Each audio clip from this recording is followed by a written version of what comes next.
Bismillahirrahmanirrahim. Assalamualaikum warahmatullahi wabarakatuh. Alhamdulillah rabbil alamin. Wa bihi nasta'in ala umur dunya waddin.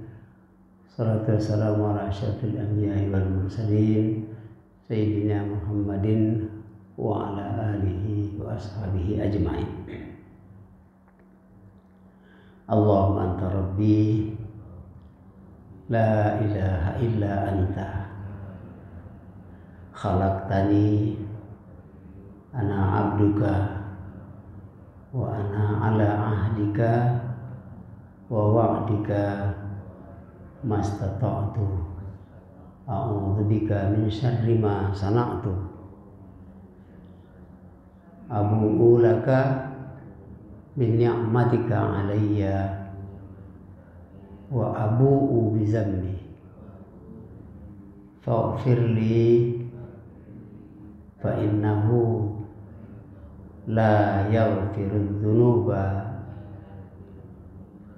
illa anta. Ibu dan bapak-bapak yang saya muliakan, alhamdulillah rabbil alamin, kita masuk hari yang ke-10 ya, dalam keadaan sehat walafiat dan tetap punya semangat yang kuat untuk terus bertahan dalam beribadah rutin kepada Allah, ibadah secara rutin. Kenapa ulama-ulama yang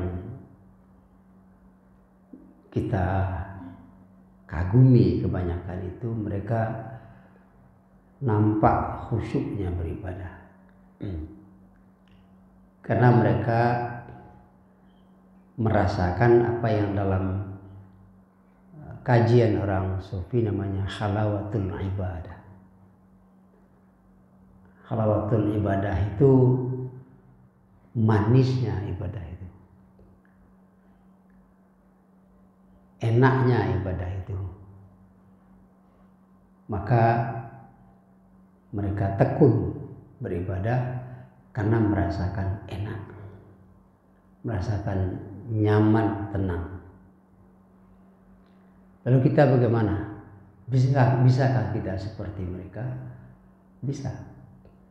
Karena mereka sendiri tidak langsung merasakan mendapatkan kemanisan beribadah itu. Tidak langsung. Tapi melalui proses, melalui latihan, melalui pembiasaan diri terus menerus, lama-lama menjadi enak, lama-lama menjadi manis ibadah itu, dan merasa rugi apabila tidak ikut atau terlewat kesempatan itu, ibadah itu.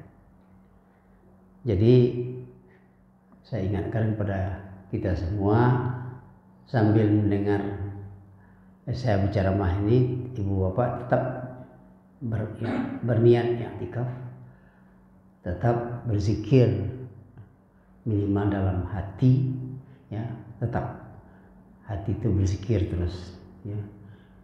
Kalau orang-orang tarekat itu kan ada zikirnya, zikir qalb, ya. Zikir semua anggota tubuh itu berzikir.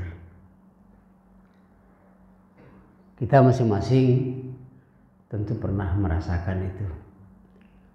Ya, pernah kita sakit kepala, tidak sehat-sehat, coba picingkan mata, rasakan yang dimana sakitnya kepala itu, kemudian pindahkan zikir itu di tempat yang sakit itu.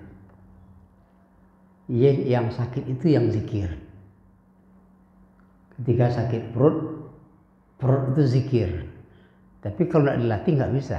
Bagaimana biasa jika kita zikir dengan lidah? Sekarang itu tuh yang berzikir. Nah, kalau orang-orang tarekat itu artinya jantungnya yang berzikir.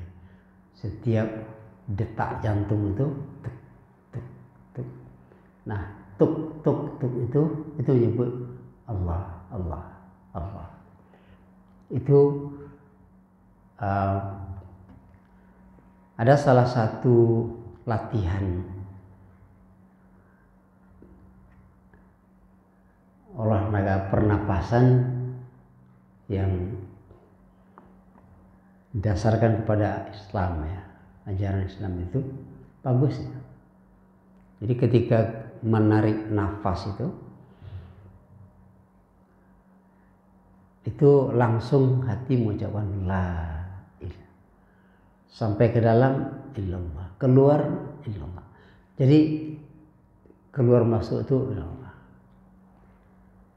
Jadi udara segar dapat, zikir dapat, itu menimbulkan kekuatan. Jadi memang ini yang kita harapkan. Supaya apa? Supaya tadi kita mendapatkan apa yang disebut dengan halawatul ibadah. Manisnya ibadah itu. Enaknya beribadah itu. Dia tidak bisa manis sendiri, tidak bisa enak sendiri, kecuali dengan melatih terus-menerus. Melatih terus-menerus, memaksakan diri lama-lama menjadi kebiasaan. Jadi seperti yang saya katakan dulu, ada satu ungkapan yang bagus sekali dari seorang anak muda, anak mu'alaf. Lebih baik saya memaksa diri masuk surga daripada sukarela masuk neraka. Jadi dipaksakan diri. Nah, Bapak Ibu sekalian, itu mendatangkan halawatul ibadah dan membuat hati kita connect dengan Allah Subhanahu wa taala.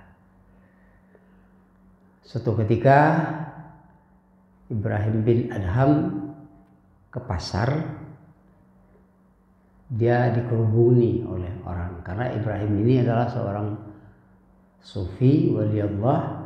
Dia mendapatkan ilmu-ilmu yang orang lain nggak tahu, mendapatkan hikmah namanya.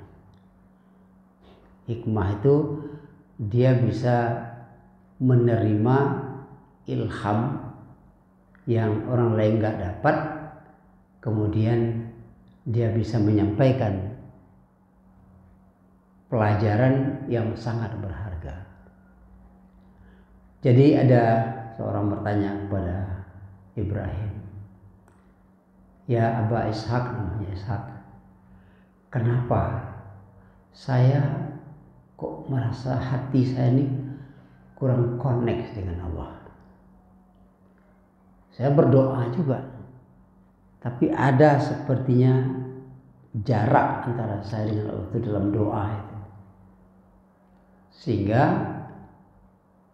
hati saya tidak khusyuk beribadah dalam berdoa. Ketika tidak khusyuk dalam berdoa, dianggap Allah doa kita tidak serius. Kalau doa tidak serius, berarti Allah tidak kabulkan. Apa jawab Ibrahim bin Adham? Kamu menyukai perbuatan yang dibenci oleh Allah. Mana mungkin Allah akan connect dengan kamu, berhubungan, apalagi mencintai kamu, sementara kamu suka melakukan perbuatan yang Allah benci dengan perbuatan itu.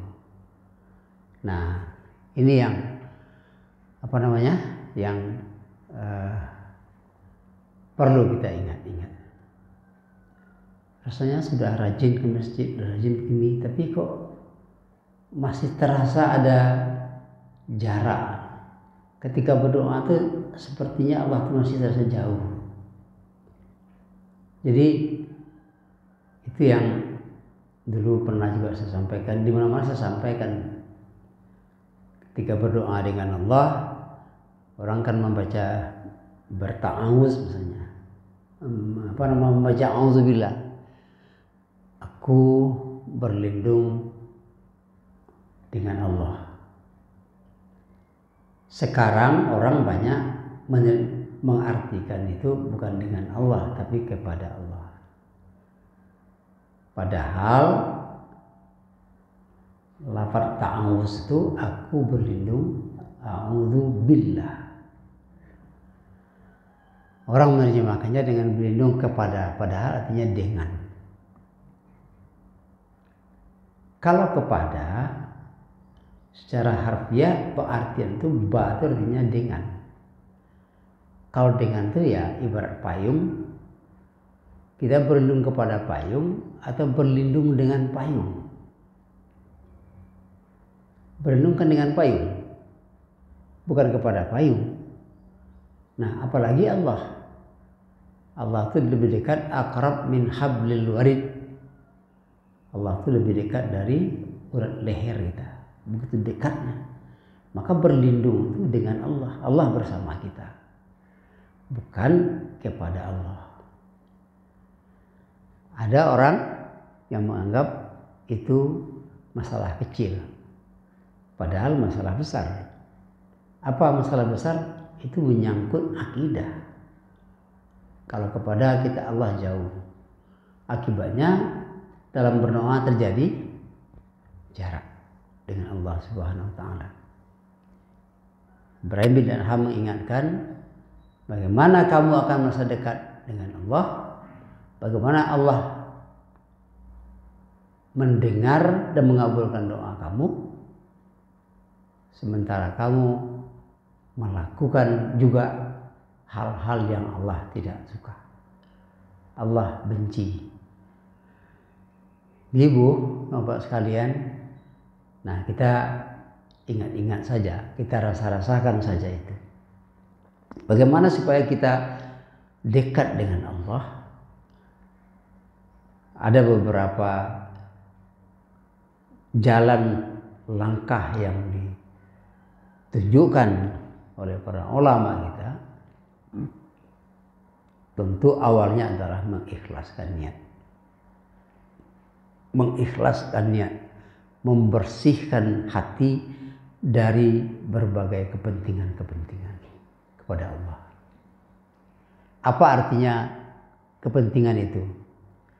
Kita baru mau meminta berharap Allah kalau punya kepentingan saja.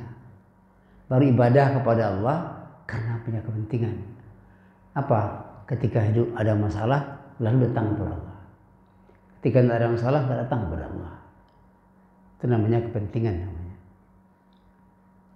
Kalau ikhlas, tidak ada kepentingan, tetap beribadah kepada Allah. Karena apa?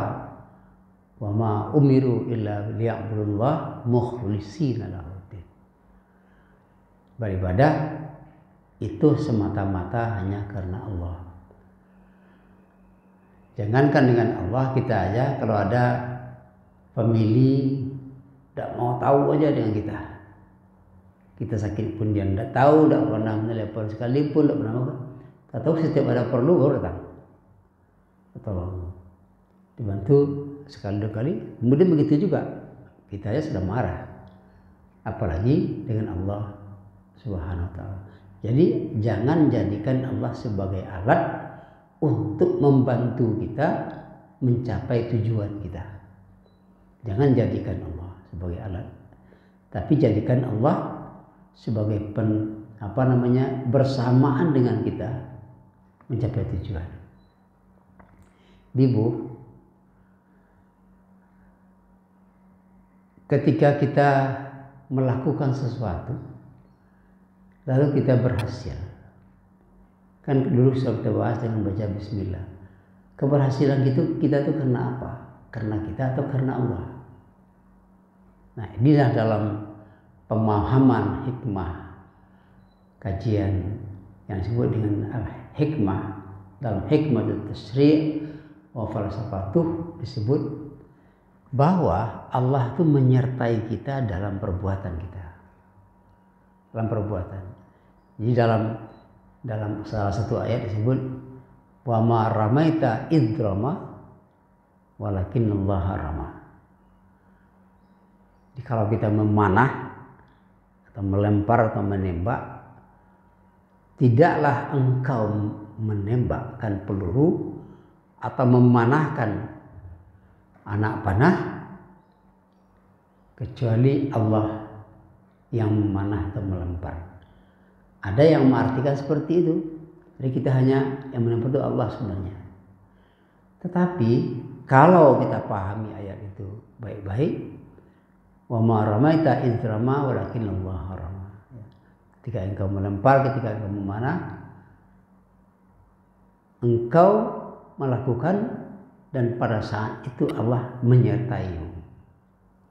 Jadi selalu ada upaya dari kita dulu, ikhtiar dari kita dulu, baru Allah ikut di situ. Ya, tidak langsung Allah melakukan mengasih apa yang kita mau. Kalau langsung saja hanya sekedar dengan berdoa, tidak perlulah Nabi ikut berperang untuk menyebarkan agama Islam. Maka ada di situ. Maka dalam ketika perang Badar begitu seriusnya Nabi yakin bahwa Allah itu baru mau membantu kalau kamu sudah mulai melakukan usaha perjuangan. Nabi sujud lama di perang Badar dengan membaca doa, Ya Hayyu Ya Qayyum. Ini doa yang ditanyakan oleh Pak kemarin. Bi rahmatika astaghith. Ya Hayyu Ya Qayyum, Ya Hayyu Ya Qayyum, Ya Hayyu Ya Qayyum. Nabi saja seperti itu berdoa, sungguh-sungguh apalagi kita. Jadi Ibu sekalian, Allah melihat kesungguhan dari kita dalam beribadah. Nikmat yang tertinggi itu ternyata ketaatan, itulah nikmat yang tertinggi. Ya, ketaatan itulah nikmat yang tinggi. Tidak ada yang lebih dari itu. Tapi orang yang tidak merasakan itu, tidak pernah mendapatkan itu. Ketaatan itu adalah nikmat. Apalagi ketika kita merasakan Allah bersama kita, kemana pergi kita tidak takut. Kadang-kadang kita kan merasakan dalam hidup ini kita ini karena terdesak itu. Seperti yang saya pernah ceritakan dulu, nanya kepada mahasiswa di kampus, kapan kalian merasa paling dekat dengan Allah? Jawab mereka, ketika di atas pesawat. Karena apa? Ada ketakutan di situ. Karena tidak bisa bergantung kepada yang lain. Kalau masih di darat, masih ada tempat minta tolong kepada orang. Di pesawat kan tidak ada lagi. Kemana? Hendaknya kita merasakan itu setiap waktu merasakan itu. Jadi kata Ibnu Badham, makanya hatimu ada bersekat dengan Allah, doamu bersekat dengan Allah, karena engkau masih melakukan perbuatan yang dibenci oleh Allah. Apa-apa aja perbuatan yang dibenci Allah, banyak ya. Berbohong. Kita kadang-kadang tidak sengaja. Kalau tidak sengaja tidak apa-apa. Misalnya kita berjanji dengan seseorang, dengan kawan. Kita belum berangkat, masih di rumah. Lalu apa? Udah berangkat? Oh, OTW. Padahal dia masih di rumah. Itu sudah berbohong namanya. Ini banyak terjadi di kalangan orang-orang pejabat, orang politik, itu biasa. Saya sering mendengar, oh tidak bisa sekarang, saya sedang di Jogja. Padahal di Pekanbaru bersama saya.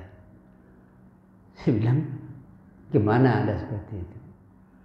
Katanya, iya kalau tidak itu nanti dia datang. Ya terus terang saja lah. Dia mau datang, jawab, saya belum bisa sekarang karena saya sedang sibuk. Bisa. Kenapa harus berbohong? Ada salah seorang dulu, dia sedang dicari oleh polisi. Dia nginap di sebuah hotel. Oh, saya lagi di Medan, saya nggak bisa. Polisi sudah tahu di mana dia, polisi itu. Dia di kamar sekian, nomor sekian. Dan polisi menelepon dia di dekat pintu kamar dia. Katakan saya dari Medan, kata itu. Dibukanya pintu itu. Kan bapak di sini. Apa ini Medan? Contoh. Jadi Allah aja sudah manusianya bisa menimbulkan buatan kebodohan. Nah, hal-hal seperti ini yang membuat hati menjadi kesat, hati menjadi tidak connect dengan Allah karena suka melakukan perbuatan yang dibenci oleh Allah. Mukadzibin, kadib, bohong. Bapak Ibu sekalian, nah sekarang kita perbanyak waktu sedikit untuk saya jawab daripada biasa. Karena tausiah pagi kita ini kita maksudkan untuk memperdalam apa yang sudah kita tahu. Memperdalam, mencari hakikat dari apa yang kita amalkan. Karena salah satu bagaimana manisnya ibadah itu tadi caranya dengan mengetahui hakikat yang kita lakukan, maka menjadi manis dia. Ketika kita tahu hakikat daripada kita, hakikat ibadah itu akan memelihara kita dari jauh dari Allah Subhanahu wa taala, memelihara kita melakukan perbuatan yang tidak disukai oleh Allah Subhanahu wa taala. Itu hakikat dari yang perlu kita dalami. Kita dalamilah hakikat itu dan kita sampai menangkap hakikat itu sehingga muncullah perasaan manisnya beribadah. Silahkan kalau ada Bapak Ibu yang mau bertanya, mari silahkan jawab. Tentang zikir tadi Pak. Ya. Karena saya mendengar dimanapun kita selalu dibarengi dengan zikir. Tapi yang pernah saya dengar itu Allahu wajah Pak. Hah? Allah. Itu aja pertanyaan. Jadi ada yang melakukan kajian yang bagus sekali. Ayat Al-Quran itu kan berbagai versi. Ada 666 ayat, ada 6.100 sekian ayat. Dari yang sekian ribu ayat itu tersimpul kepada Sab'ul Mathani namanya. Sab'ul Mathani itu adalah Al-Fatihah. Tersimpul kepada Al-Fatihah. Jadi 7. Kemudian Al-Fatihah itu disimpulkan lagi katanya di Bismillah. Di Bismillah itulah semua masuk. Makanya apapun yang kita lakukan mulailah dengan Bismillah. Hanya dengan baca Bismillah sudah sama artinya kita membawa semua ayat Al-Quran itu. Nah, tadi yang di Bismillah itu ada yang mengatakan kuncinya terletak pada Allah tadi. Itu makanya kita simpul semua Allah. Saya dulu pernah dapat itu ketika ada seorang kawan, dia dari Makassar ke Jakarta. Jadi muncul, kalau istilah dalam pesawat kan turbulensi, getaran kuat sekali, tunggal langgang, semua orang panik. Dia baca tadi, Allah. Hatinya tenang. Walaupun orang sudah panik, dia tenang hatinya. Karena ternyata dengan menyebut Allah itu semua yang ada ini, kekuasaan Allah itu ada pada diri kita. Artinya tertumpah pada diri kita. Makanya disebut Allah. Itu menimbulkan kekuatan dan menimbulkan ketenangan. Jadi Ntar sama dengan kisah Bilal bin Rabah. Ya. Ketika dia disiksa oleh tuannya Sufyan bin Muawiyah bin Umayyah di tengah padang pasir, dihimpit dengan batu panas, disuruh supaya dia kembali kepada agamanya semula. Allah. Heran orang-orang kafir Quraisy itu, kenapa kok Bilal bisa sekuat itu? Kita bisa merasakan betapa panasnya batu di padang pasir. Kita aja berapa hari mengalami kepanasan, tanggung.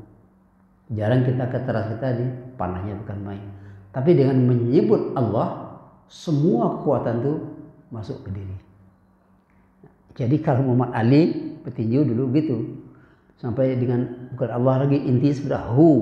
Nah, saya tidak sampai ilmu saya ke situ, tidak sampai hu. Jadi katanya Muhammad Ali kalau melancarkan jet-jetnya itu hu itu adalah Allah, itu makanya kuat sekali. Apa ya tadi? Silakan. Apa tadi yang kita semua tanyanya? Ujungnya itu Pak. Allah. Itu tadi. Jadi bahkan hu saya tinggal lagi. Nanti itu hu. Jadi kalau ditanyakan kepada saya tidak sampai ilmu saya itu, belum sampai saya ke situ lagi. Tapi itu mendatangkan kekuatan Allah. Kita kan sering juga seperti itu kan. Yang mau kata gak Allah. Jadi kuat dia. Padahal banyak yang sakit, ikon sakit segala macam. Ketika baca Allah. Kalau ngomong itu kata gak itu banyak antara so. Banyak antara so. Allah. Ya. Jadi mendatangkan kekuatan. Karena Allah.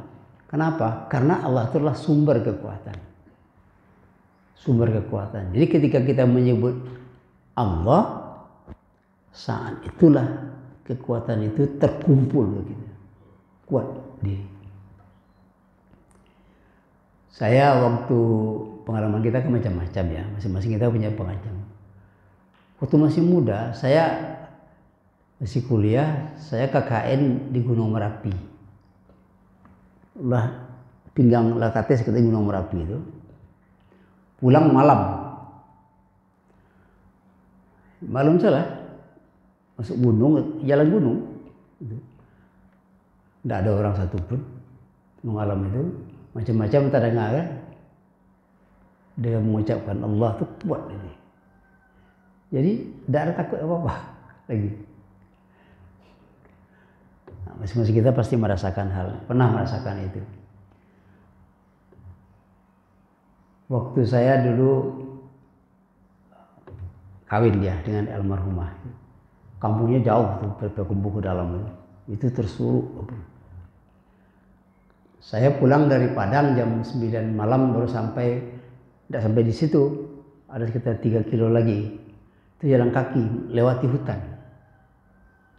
Itu aja kekuatannya. Sampai di situ orang itu mengatakan saya ini punya ilmu yang tinggi sekali.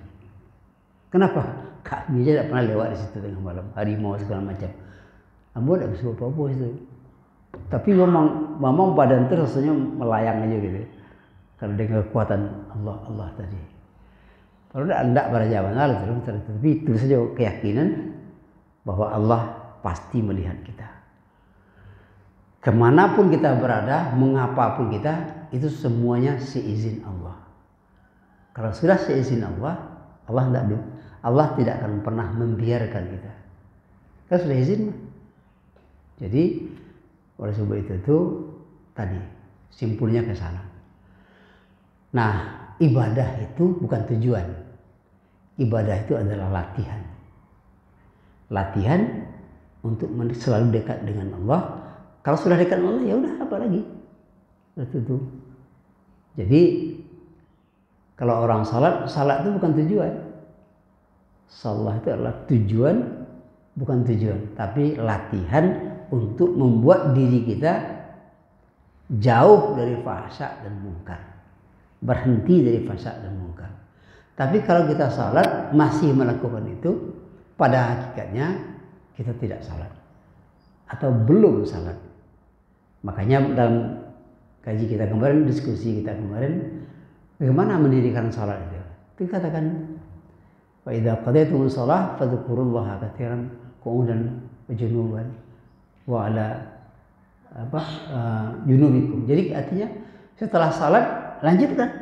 Setelah salat dikerjakan, fa idza qadaytumus shalah, ketika kamu sudah menunaikan salat, fadhkurullaha, ingat Allah terus. Nah, artinya apa? Fadhkurullah itu merupakan kelanjutan daripada mengerjakan salat. Kelanjutan itu. Jadi tidak putus. Ketika tidak ingat lagi Allah, putus. Jadi kita ibaratnya apa ya? Kita putar mesin kencang gitu.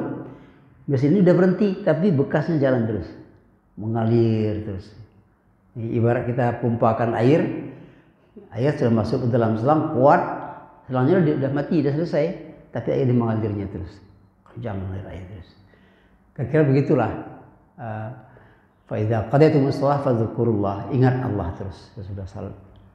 Qadaitum. Jadi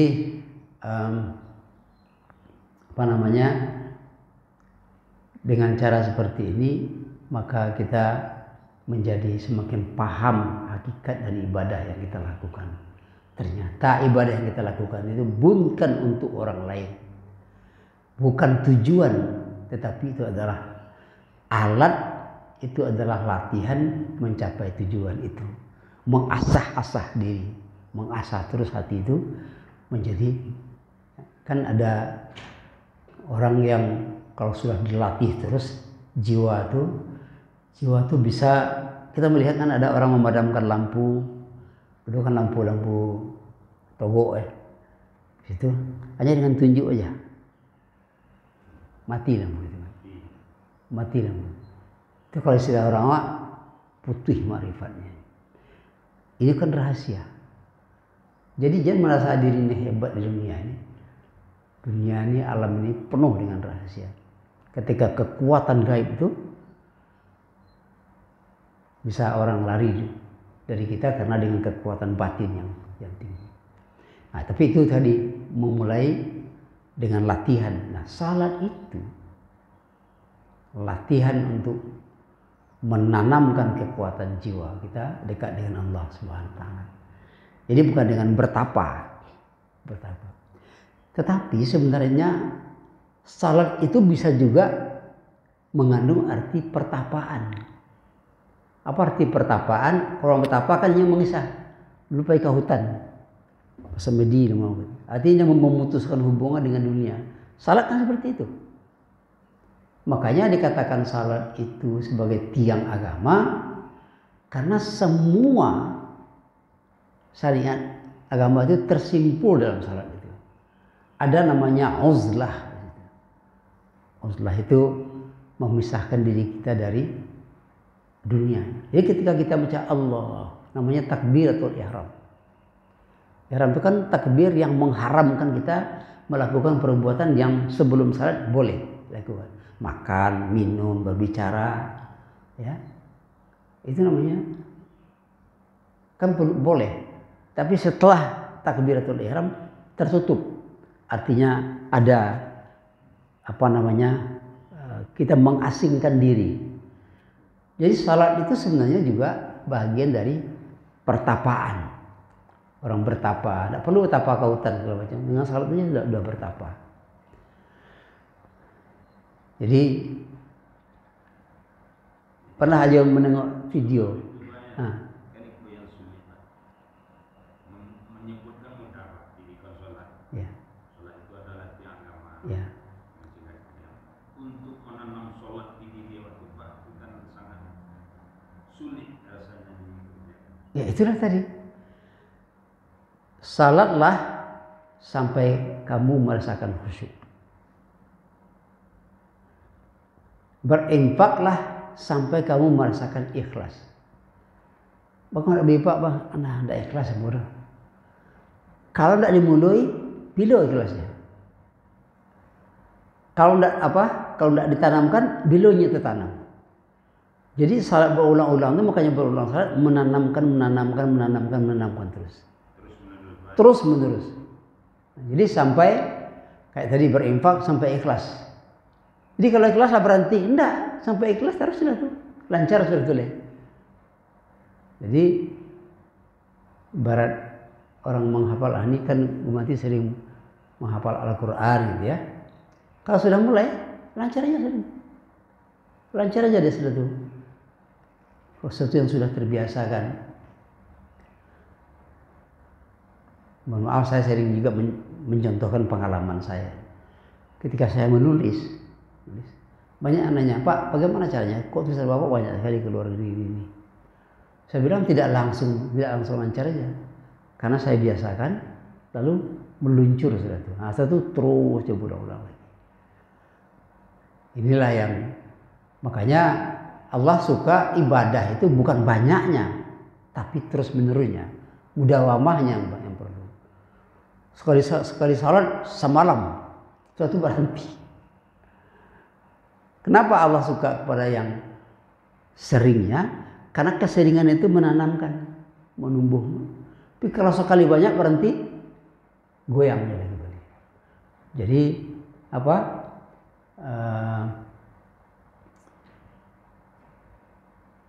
Qul amantu billah tsumma istaqim. Kan sahabat bertanya, ya Rasulullah, tunjukkanlah kepada aku satu kata-kata, satu kalimat yang membuatku tidak perlu lagi bertanya kepada siapapun lagi tentang Islam. Apa kata Nabi? Qul, katakanlah, amantu billah, aku percaya dengan Allah, tsumma istaqim, ya berhenti. Artinya berhenti itu tetap di situ, tidak kemana-mana. Pokoknya saya percaya kepada Allah, udah selesai. Habis sekarang. Nah, itu yang perlu kita tetapkan. Pokoknya saya percaya Allah, udah. Habis itu. Apapun godaan tidak bisa lagi datang. Nah, tapi kan tadi Nabi juga sadar juga, bukan sadar, Nabi tahu ya. Dan iman yazid yanqus. Iman itu ada saatnya goyang, ada saatnya kuat, ada saatnya naik, ada saatnya turun. Tapi iman itu kuat dengan ibadah. Dia menurun kalau ibadah kita longgar, turun dari iman itu.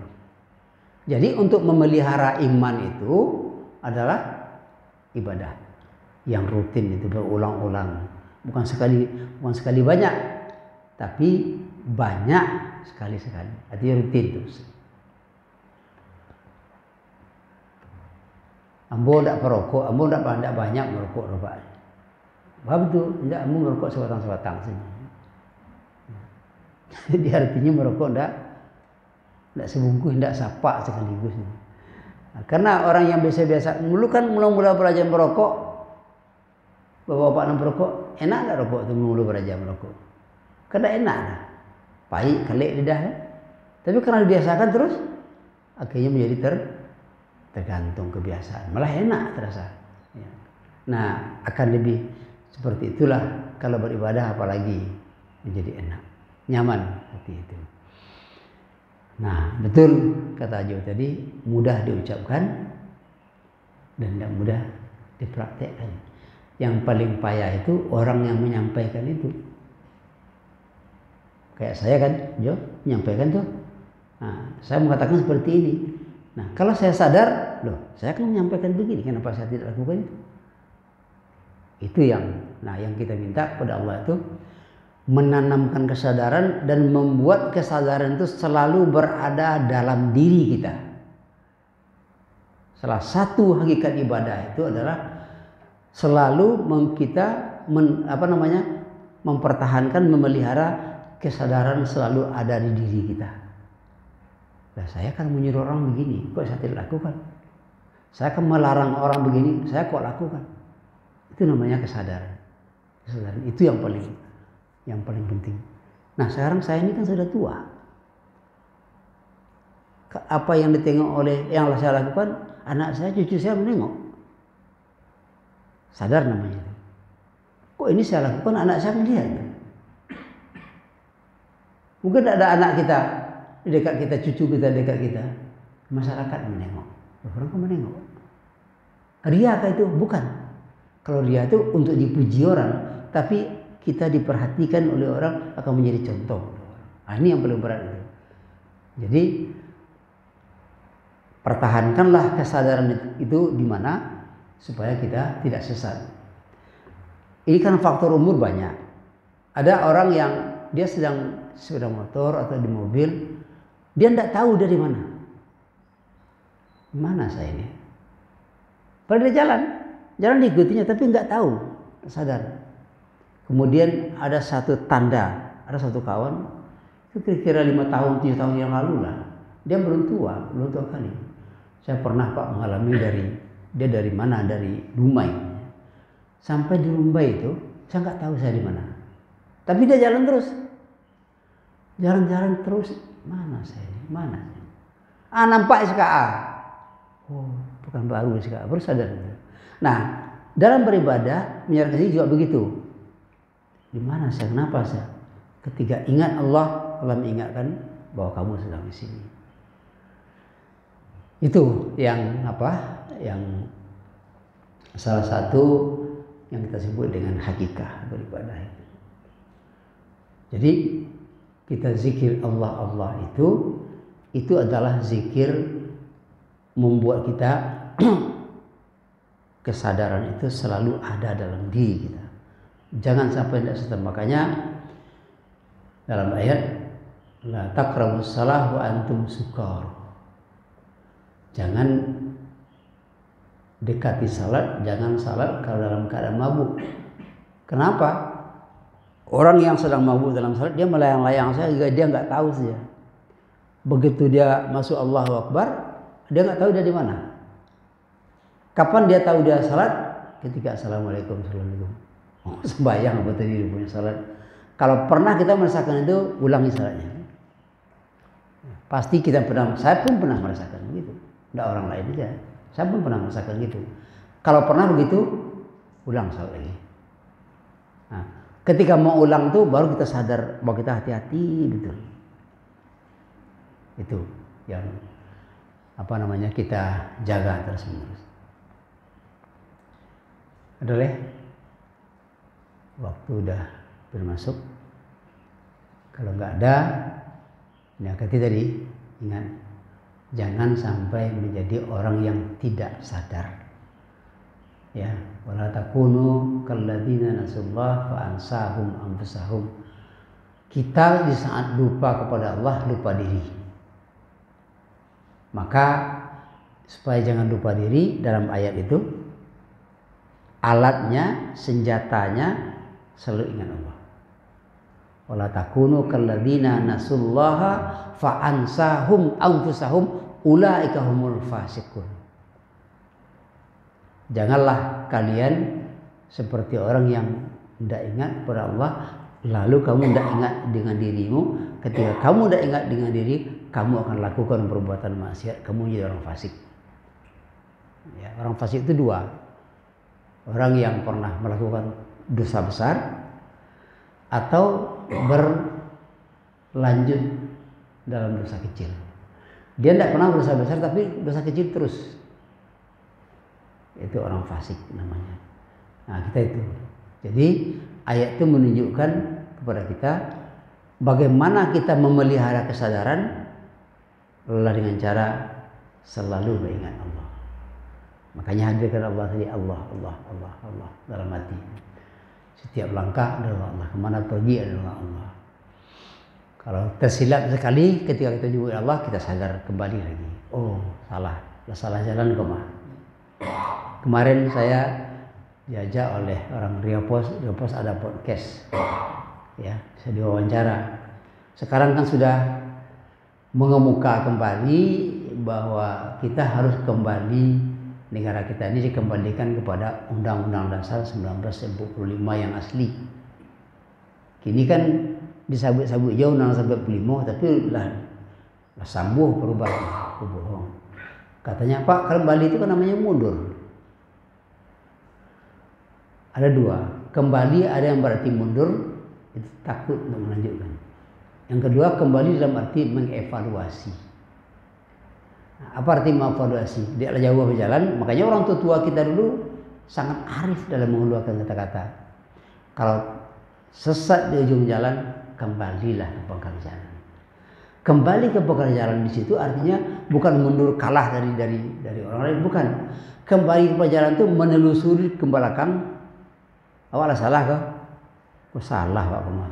Tapi dari mana bermulanya kesalahan ini?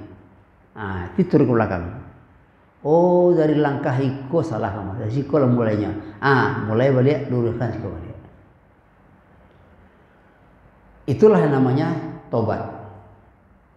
Taubah itu artinya kembali ke belakang. Nah, apa kata orang tua? Terlanjur surut, terlangkah, kembali.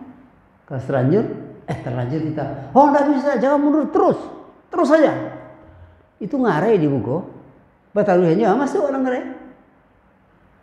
Nah, ini oleh sebab itu kesadaran diri membuat kita sadar kita berada atau sedang berada di mana, lalu kita tahu keberadaan kita ini dalam keadaan benar atau dalam keadaan salah. Kalau dalam keadaan benar, lanjut. Kalau dalam salah, kembali menelusuri ke belakang. Itu namanya taubat. Ya Pak. Waalaikumsalam.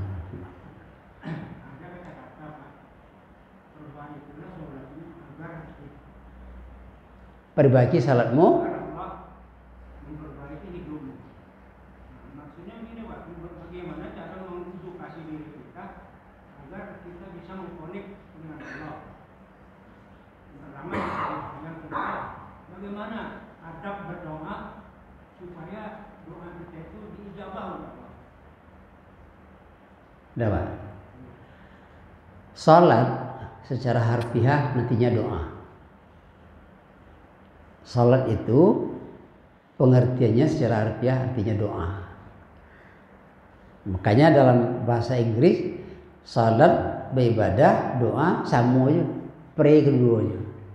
Artinya jadi sekarang bagaimana adab kita? Apa tadi? Adab berdoa supaya dijabah oleh Allah.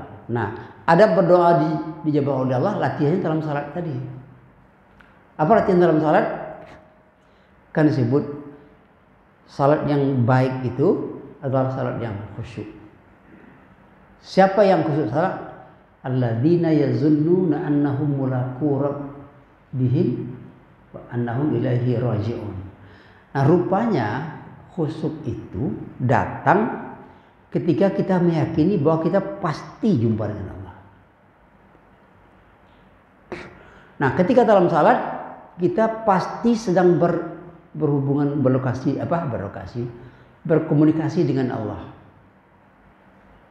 Keyakinan tadi, alladzina yazunnuna annahum mulaqu rabbihim.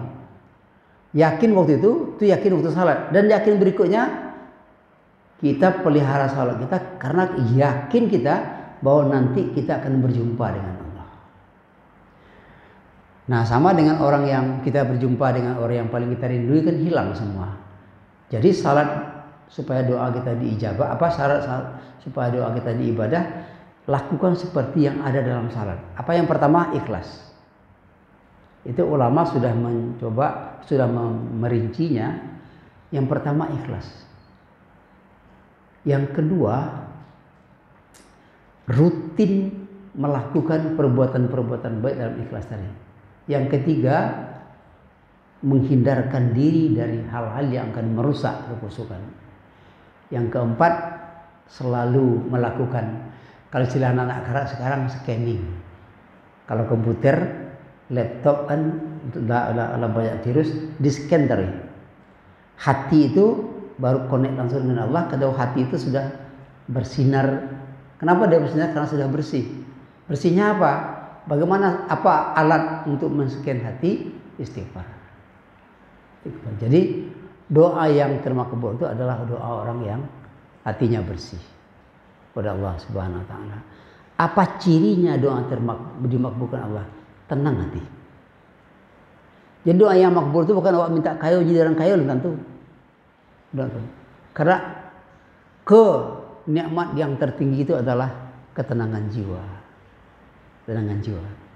Jadi pertanyaan Bapak tadi, hakikat salat itu doa. Kalau hakikat salat doa, aja sungguh-sungguhlah dalam salat itu. Sebab Allah tahu hatinya lalai dalam berdoa, Allah nggak terima.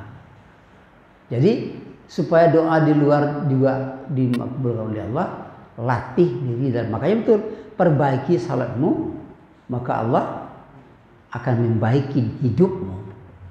Luar biasa kan? Karena hati itulah bersih, lebih baik.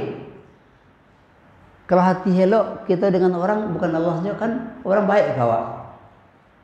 Kalau kamu mau diperlakukan orang dengan baik, perlakukan orang dengan baik. Kalau kamu memperlakukan orang, maka perlakukanlah orang. Kalau kamu ingin diperlakukan orang dengan baik, maka lakukanlah orang lain seperti apa kamu ingin diperlakukan. Awak ingin disayang, dihormati orang. Nah, kalau berarti orang juga seperti itu. Perlakukan orang sesuai dengan keinginan awak. Bantu apa awak ingin diperlakukan oleh orang. Itu.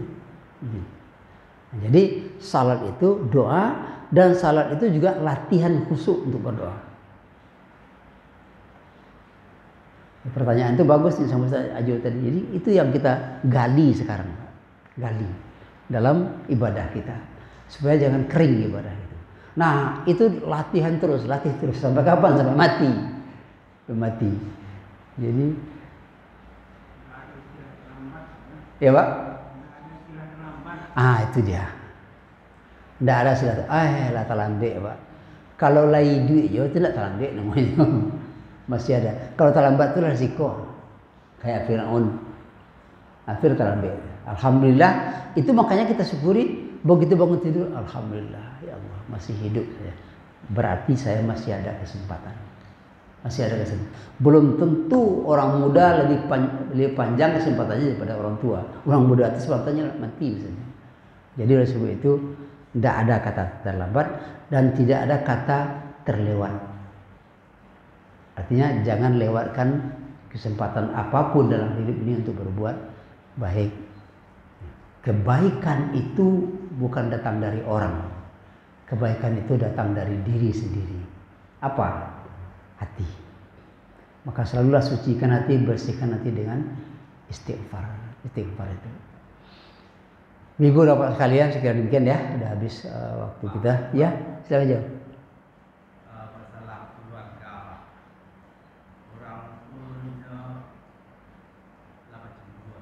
Lalu cendua. Cendua. Cendua butuh. Jadi alun dipisahkan, alun dicari itu berat dari laki yang tak boleh, coba baca ke laki yang pertama. Tidak bisa. Berzina. Jadi itu karena orang itu soalnya mungkin sebenarnya bukan cendua, tapi Cina butuh. Entah balo sejarahnya Cina butuh itu mungkin Cina itu ada Cina butuh sebagai alat. Ada orang lah mencarikan istrinya 3 kali.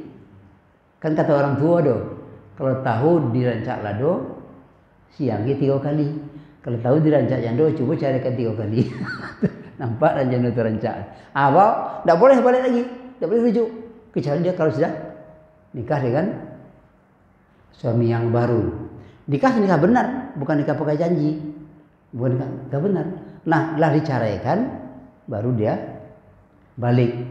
Nah, kemudian si suami dia menyasar, istri dia merasa berkawin jadi laki yang kedua. Tahu-tahu kawin laki yang kedua lebih elok baru laki pertama. Tidak mau. Habis itu pertama, yang kedua yang tadi dia sudah nikah dengan suami yang kedua, tapi dia nak cerai balik pada suami yang pertama, itu zina. Bisa. Tentang perselingkuhan, Pak.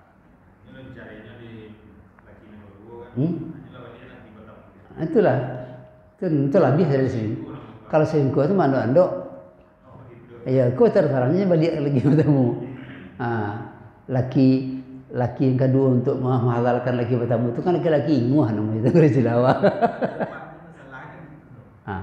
Laki yang kedua kok dicari-carikan masalahnya sehingga laki yang kedua kok bisa aja lah dulu nak tanpa pacaran bisa. Nggak bisa, bab pisah itu bukan bercerai. Kan lo bisa bukannya bercerai. Nggak bisa. Sebelum jadi talak oleh, sesudah ditalak itu pun harus tunggu idah dulu. Ditalak oleh suami yang kedua, tunggu pula idah dulu, baru balik. Makanya jangan bermain-main dengan talak. Nggak bisa langsung begitu cerai bisa langsung pundang balik ke suami yang pertama. Nggak bisa, tunggu dulu idah dulu. Apa jangan jadi tuh? Paling parah kan ada. Kurang pacaran talak tigo. Ayo. Itu kecil buat tadi. Kalau nggak tahu dia rancak lah do. Siangnya 3 kali. Supaya tahu bahwa rancaknya jando. Itu cuma cara ikan 3 kali. Rancak awni boleh. Kalau cara nak pakai talak tigo tu boleh itu rujuk. Nggak kecuali boleh kalau nyolah habis idah, talaknya baru 1, 2, habis idah nikah balik. Tapi kalau 3 tutup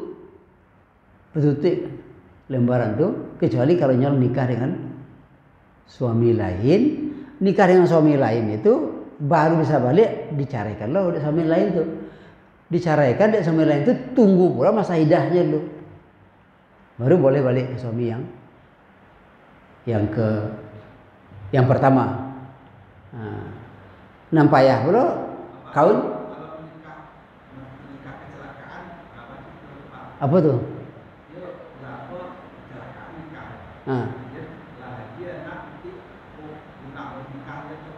Oh, nikah kecelakaan. Jadi gini, ada 2 pendapat. Kalau menurut Imam Syafi'i tidak perlu. Kenapa?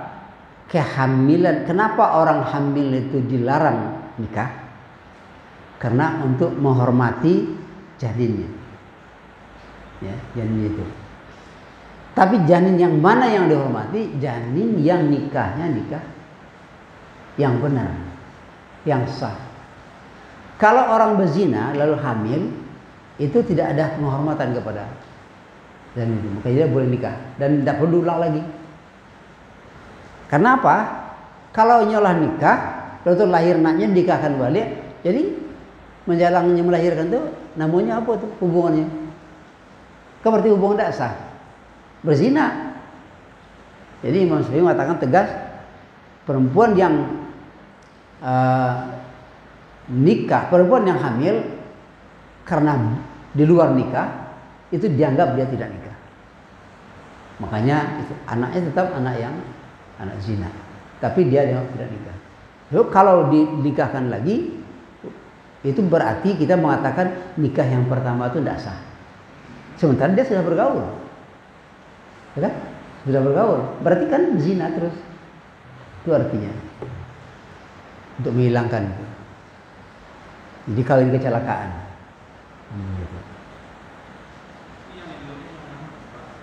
Baca?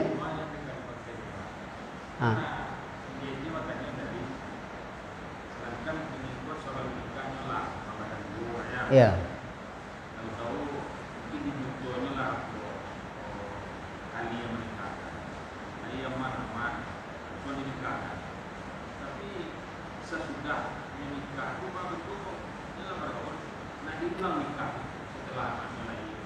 Tidak perlu. Kalau diulang nikah berarti pergaulannya menjalang menikahkan kedua seorang lagi anak itu kan berzina. Kita mengatakan itu berzina, menghalalkan zina namanya itu.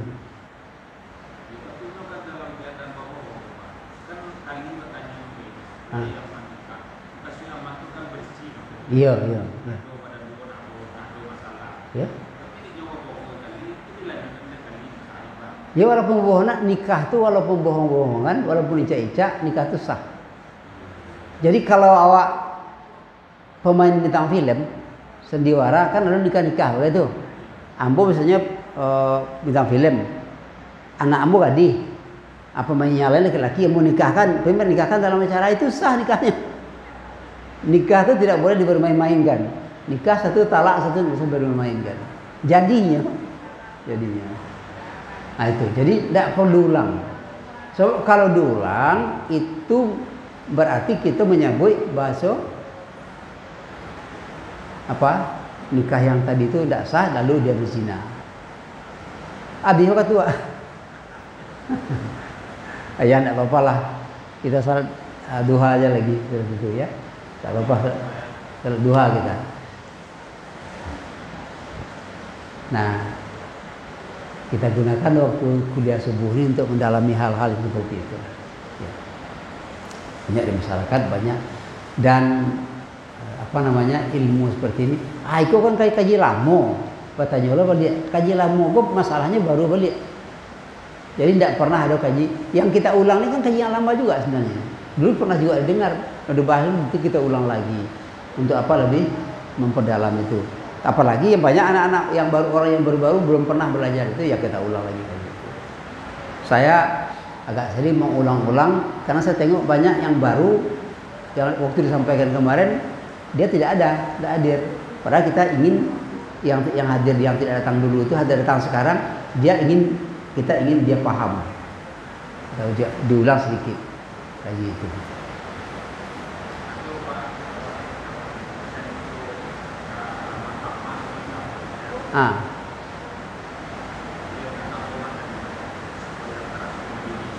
Ya, tempat tinggal apa ya? Karehan teh jo.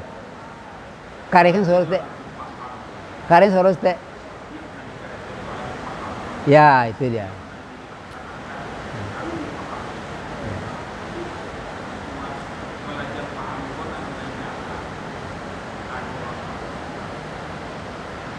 Setiap yang kita kerajokan harus paham, apalagi ibadah. Untuk paham itu kita pertama tadi sadar. Yang kedua, kalau kita mau ucapkan sesuatu, kita mengerti apa yang kita ucapkan. Ya, yang ketiga, kalau kita bergerak, kita mengerti apa makna gerakan kita ini. Nah, itu yang penting. Jadi kita salat misalnya, hendaknya salat kita dulu waktu kecil, sudah dewasa berubah sedikit. Bukan salatnya yang berubah, tapi pendalaman maknanya, memahaminya. Tambah tua, akhirnya sampai kepada, kalau tidak akan sampai betul kepada hakikat yang sesungguhnya, karena hakikat sesungguhnya Allah yang tahu. Tapi mendekat-dekat kepada hakikat. Makanya berilmu. Ya, al-ilmu qablal amal, kata Nabi. Ilmu sebelum beramal. Akhirnya awak terlanjur beramal, ilmu tidak ada. Ilmu itu kata Bapak tadi, tidak ada waktu terlambat. Belajar lagi. Pak, kami sudah melakukan ini, tapi saya tidak ngerti gimana tuh. Nah, belajar lagi. Terus lakukan. Oh, akhirnya rupanya ini yang menjadi rahasianya saya lakukan ini. Nah, dah dapat.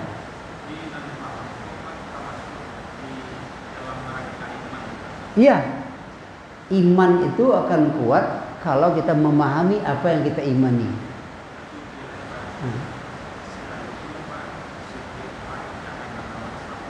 Setiap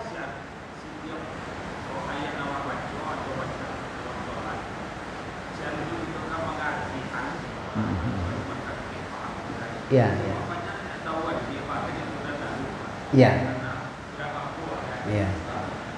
Yang ini pertanyaan aja itu yang sering kita kan. Dalam salat yang bacaan yang jadi rukun salat itu berapa buah? Fatihah, tahiyat. Yang pertama kali apa? Niat ya. Fatihah, tahiyat dan salawat. Itu yang wajib.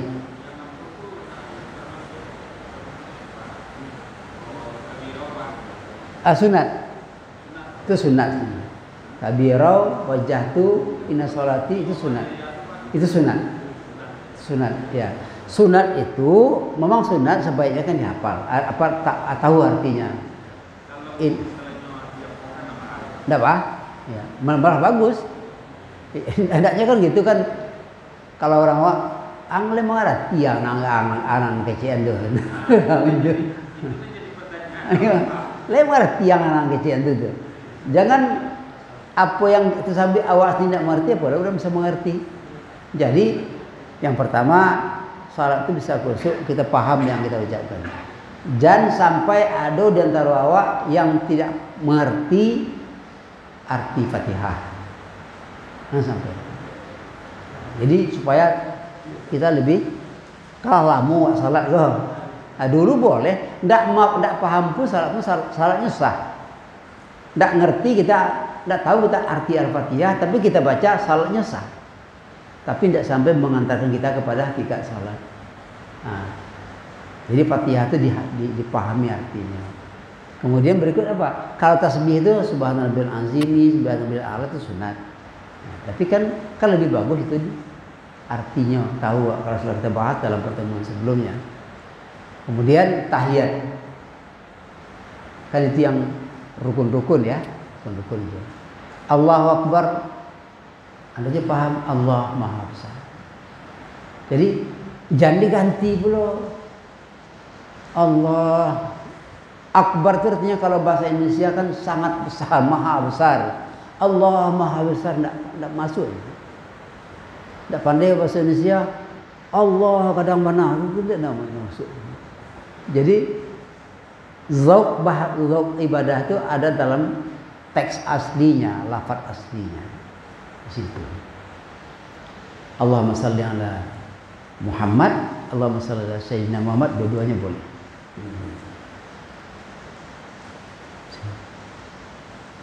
Mumpung hari hujan duduk.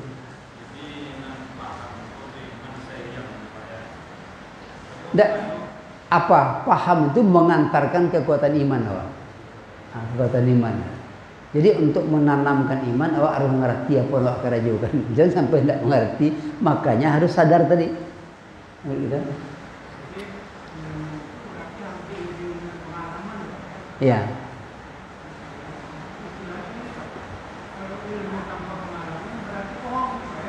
Bagaimana? Pengamalan. Ya, mula-mula ilmu diamalkan, suatu menjadi pengalaman dia kan. Nah, jadi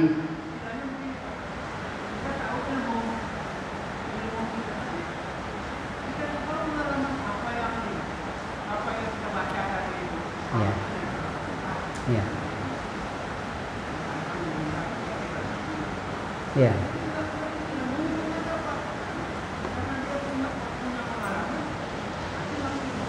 Jadi pengalaman itu menambah kekuatan pemahaman kita.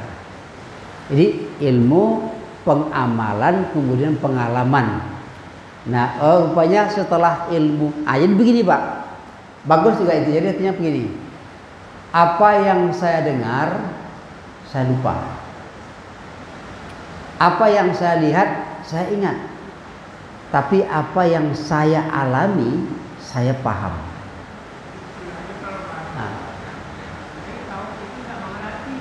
Ya, tidak mengerti. Itu tadi orang dia mengerti yang saya bilang. Jadi kalau hanya didengar, acok lupa. Tapi kalau ditengok, oh paham bukan apa? Ingat. Tapi kalau sudah diamalkan, maka menjadi pengalaman. Aku jadi paham. Jadi kenapa? Oh. Sesudah diamalkan baru kita paham. Pengalaman saya menunjukkan bahwa ini benar. Pengalaman saya menunjukkan bahwa ini tidak benar. Pengalaman saya menunjukkan ini salah. Ini baik, ini tidak baik. Nah, sekarang Pak, saya baru sadar. Kenapa orang tua-tua itu nyinyir? Awak kalau tua, abang aku nyinyir. Rupanya berdasarkan pengalaman yang kita lewati itu, ini baik. Kalau ini baik, kita ingin anak cucu kita, masyarakat kita melakukan itu supaya mereka mendapat yang baik pula. Berdasarkan pengalaman, ini buruk, ini berbahaya. Nah, kita tidak ingin anak cucu kita, keluarga kita, masyarakat kita berbahaya pula. Makanya selalu kita jangan, itu jangan. Harus begini. Nah, makanya nyinyir orang tua itu karena banyak pengalaman dan dia ingin memberi yang ini. Makanya pengalaman itu adalah sejarah.